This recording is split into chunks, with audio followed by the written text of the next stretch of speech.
तो भैया सभी साथियों को जय श्री राम। कैसे हैं आप लोग? आज हम जा रहे हैं छोटी काशी मतलब आधे गाँव।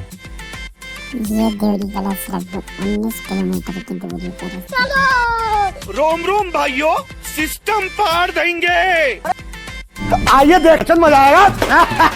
ये चलो भाई देखो अपने क्या करते हैं। तो भैया आ गए हैं हम आधे गांव का किला।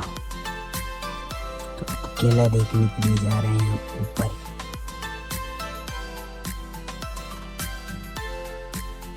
ऊपर तो आ गए हैं गाइस, अब जाना है मंदिर वाली रास्ता।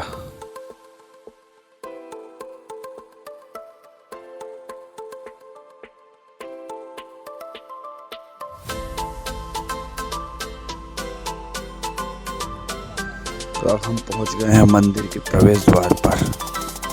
चलिए अब देखते हैं बाबा काल भैरव जी के मंदिर को।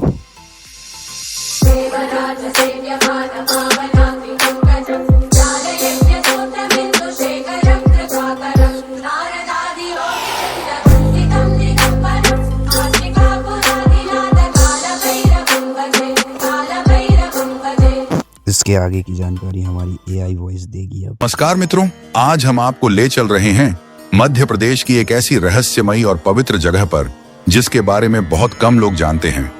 उत्तर प्रदेश के काशी की पूरी दुनिया में अलग पहचान है, लेकिन क्या कभी आपने मिनी काशी के बारे में सुना है? हम आपको कराते हैं छोटी काशी की यात्रा, जो मध्य प्रदेश के सिवनी जिले के आधे गांव में है।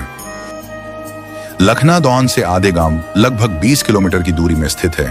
अपने निजी साधन या बस से भी यहां पहुंचा जा सकता है। जबलपुर से इसकी दूरी लगभग 120 किलोमीटर है। सिवनी से लगभग 80 किलोमीटर है।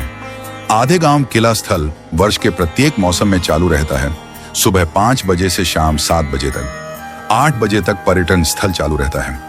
आधे गांव के किले में ऐसी तकनीक है जो आपको हैरान कर देगी। दूर की वस्तुओं को नजदीक से देखने के लिए भले ही अब कई आधुनिक उपकरणों की खोज कर ली गई हो, लेकिन इन उपकरणों के पहले भी देशी तरीके से मीलों दूर की वस्तुएं नजदीक से देखी जा सकती थी। यह तकनीक आज भी पुराने राजमहल और किलों में मौजूद है। ऐसा ही एक किला आधे गांव का है, जहां की दीवारों में इस तकनीक को बखूबी देखा जा सकता है। यहां के स्थानीय लोगों से हमारी टीम ने बात करी तो हमें पता चला कि सैनिकों के ठहरने के लिए बना था यह किला। 18वीं सदी में बनाए गए इस किले का निर्माण भोंसले राजा द्वारा किया गया था। उस दौर में जब राजा के सैनिकों की टुकड़ी इलाके में आती थी तो उनके ठहरने के लिए इसका निर्माण किया गया था, ताकि सेना सुरक्षित रह सके और आसानी से दुश्मनों पर भी नजर रखी जा सके। इस आयताकार किले को घड़ी भी कहा जाता है।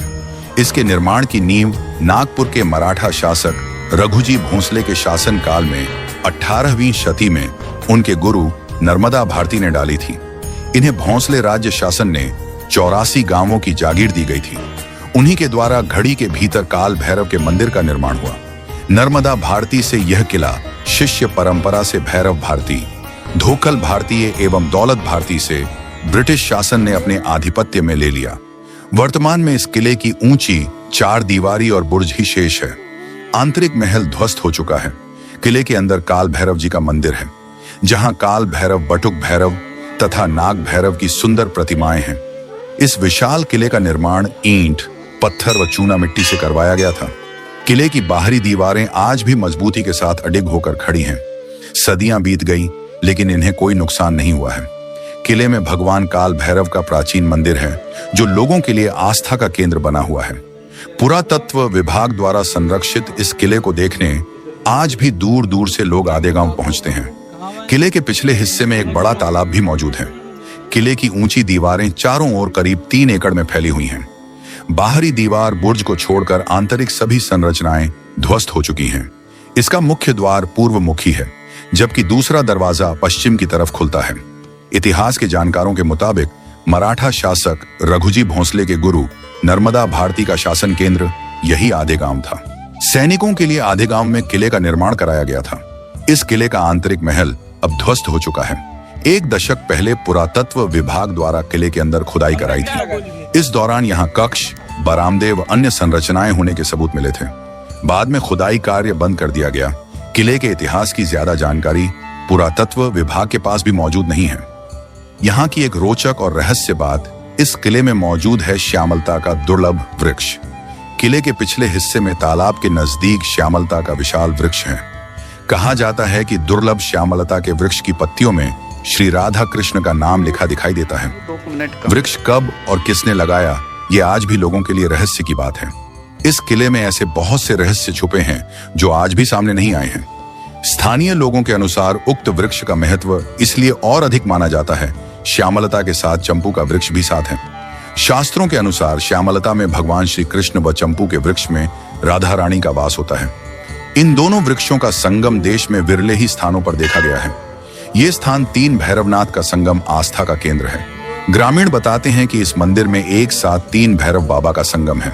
बटुक भैरवनाथ, काल भैरवनाथ और नाग भैरवनाथ यानी दूधिया भैरवनाथ भी कहा जाता है। तीनों एक साथ देश में कहीं भी विराजित नहीं है, इसीलिए ये स्थान आस्था का केंद्र है। दूसरे काशी के नाम से प्रसिद्ध है किले का भैरव मंदिर। किले में विराजमान काल भैरव, नाग भैरव व बटुक भैरव का पूजन सदियों से होता आ रहा है। लोग इसे दूसरी काशी के नाम से भी जानते हैं।